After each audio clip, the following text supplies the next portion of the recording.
السلام عليكم وحان ربا إنا ردي سو قدبيو موضوع عن قري كدبات هالسن إيو بركهر كسو دبادا موضوعنا مانتا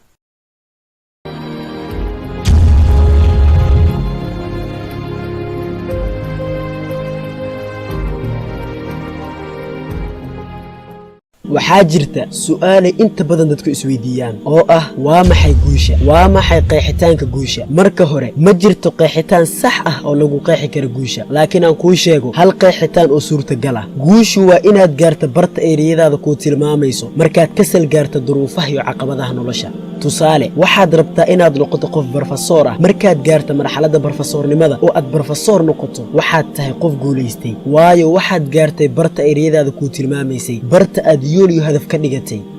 waxaan halkan ku soo marinayaa 5 qodob oo laga rabo inaad la imaato hadii aad doonaysid inaad guul xaqiijisid 5 qodob oo muhiim ah inaad guuleysatid qodobka koobaad yeelo hadaf iyo ujeedo cad inaad yeelato hadaf iyo ujeedo cad waa wadada kugu riixaysa inaad guuleysato yeelashada hadafka waxay kugu riixaysaa inaad u dadaasho si aad hadafkaaga u gaarto waxaa isweydiin mudan haddii aadan wax hadafa lahayn haddii aadan wax yoola lahayn maxaad gaaraysaa maxaadna xaqiijinaysaa waxba kuma qorshaysane isku day inaad qeexdo oo aad ogaato waxa aad doonaysid inaad xaqiijisid inaad ogaato hadafka aad noloshan ka leedahay qodobka labaad aqoonso awoodahaaga gaarka ku ah qof waliba oo bini aadam ah oo koonkan ku nool waxa uu leeyahay awoodo isaga u gaar ah waxaa jira wax uu hibo u leeyahay ma jiro qof aan meel ku fiicnayn aqoonso oo baar waxa aad hibada u leedahay waxa aad ku fiican tahay iyo awoodahaaga gaarka ku ah oo uu Rabbi kugu deeqay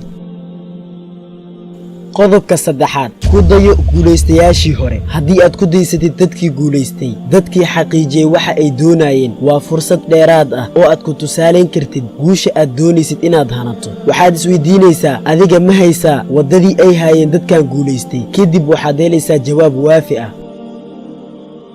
qodobka afaraad dulqaad muuji u dulqaado dhibaato kasta oo ku soo wajahdo waxaad ogaataa haddii aad doonaysid inaad guul xaqiijiso haddii aad doonaysid inaad hadaf xaqiijiso waxaa ku soo wajahayo caqabada fara badan ha ka baqin caqabadahaas hana filan inaad ku guuldaraysan doonto Allah ayaa wanaaga kugu garab taagan haddii aad dulqaadato ugu dambeyn waad guuleysanaysaa insha Allah qodobka shanaad adkeey oo xooji xiriirka idinka dhaxeeya adiga iyo Rabbiga qodobkan waa qodobka ugu muhiimsan 5tan qodob adkeenta xiriirka kala dhaxeeya Rabbiga waa arinka ku sahlinaya inaad guuleysato guul iyo guul dar waxay ku jiraan gacanta Allah ugu dambeyn hadii laga helo 5tan qodob waad guuleysanaysaa insha Allah موضوعاً أن هدي إذن سو قدبي وحان قري مالين نما جمعاه 5 بش 9 2019 ميلادية والسلام عليكم